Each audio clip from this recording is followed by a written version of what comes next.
Hello, it's Jacqueline with Discover Love Matches, and I have a very important topic. It is about male and female communication and how it's usually a train wreck. So, I've been matching people for 14, almost 15 years now, and something that I found interesting that I wasn't expecting when I started my agency was how often I was going to need to translate the male female conversation. Well, let me just tell you, women make it so confusing, and we feed all of these worries and wonders, and we let our minds spiral. Where men definitely love from the heart and they want to give forward, but they don't spend a whole lot of time worrying and wondering like us females do. So, I recently had a situation with two amazing clients, wonderful people that I absolutely love and adore. And I was blessed with the opportunity to be their matchmaker, introduce the two of them. And right away, I could tell during the introduction date that the sparks were flying, the connection was real, and they were excited to get their flirt on with one another. Well, she had very specific requirements in the type of man she wanted to meet. So it was a lot of work to get her to the right match. She was always open, but finding that person was not so smooth. But then all of a sudden, I had this idea of a little wink and a nod from my angels telling me to match her with a certain gentleman. Well, they were right because he lined up with everything she's ever wanted. So all of a sudden, she's on this introduction date that I have orchestrated and coordinated and connected. And she's being blown away with how excited she finally is feeling that extra oomph. And she has all these emotions and she's ready to go. And she feels so great and excited. And they both agree that there's a mutual interest, there's excitement, and there's possibility. But he already has a busy life and he was traveling and he had other things going on. So he wasn't as eagerly jumping into getting into communication. And she took that as a rejection. She took that as this is not working. He's done with her. This is all over. And actually, all it was just being busy. So, one of the great advantages of having a very engaged matchmaker is I actually talk to the people and I learn what's actually happening. So, while she thought he wasn't interested, while she thought he was just slowly exiting the interest level, while she thought that there was no future, my other client, he was just busy. He just had other things that he needed to focus on.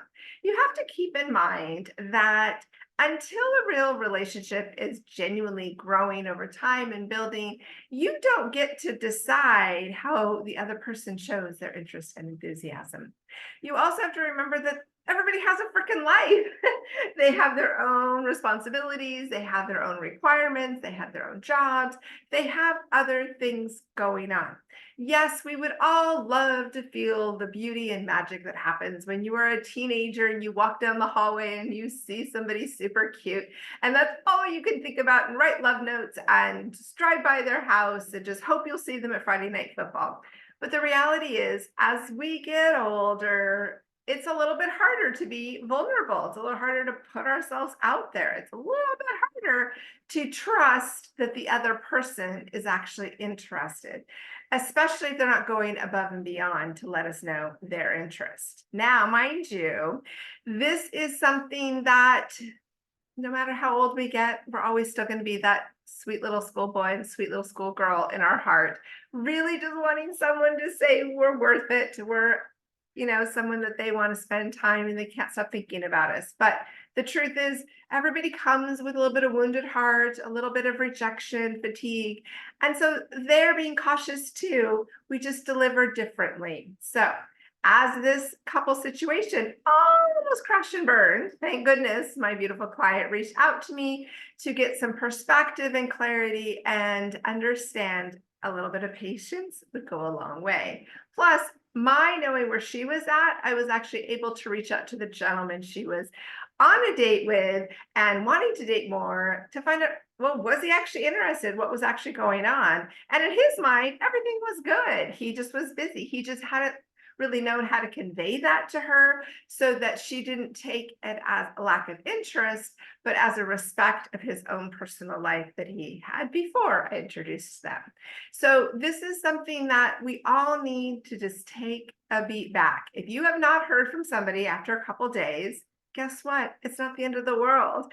It's just that everybody has other things happening. So I want you to stop train wrecking things before they even get out of the gate, before they even get momentum and start moving up that chugga chugga train and making the mountain happen. The thing that happens so often is people go and we fill our heads with all these thoughts, these worries, these wonderments that 90% aren't even true. It's just, I have to say, so many times when a client comes to me all worried that the other person might not be interested, it's very rare that the other person actually isn't interested. It has more to do with timing. It has more to do with life responsibilities. Until somebody knows you well enough, you're not a priority. It doesn't matter how great the first introduction date goes.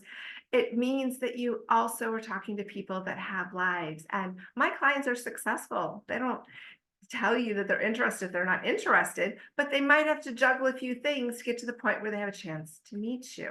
So I want you to care enough about yourself, your heart, and your desires to give the other person a break. Let them off the hook. Let them be free from holding you from your ego and your insecurities, and sit back and let that other person show up. Let them miss you. Let them be curious. And if they completely fail and drop the ball and show no interest at all, you know what? You still can reach out just to get clarification. If you're with my agency, you can check with me, but you can also just check with them and say, hey, I'm just checking in. Are we going to get together? Where are you at? Are you interested in connecting? So that no miscommunication happens. No emails got lost in the wayside. But you also know that you show up, you participate, you give them space, you do not punish them for past people that might not have shown up very well. You show up and be amazing and let the other person see those qualities, but nobody's attracted to a needy person. So give yourself a chance, give your date a chance, and give a little bit of time and patience in between. I am Jacqueline, and I'm here to support you on your love journey. And we're going to keep this conversation going because I will never run out of things to talk about on how the men and women miscommunicate. And I'm here to translate. All right, I'll talk to you soon.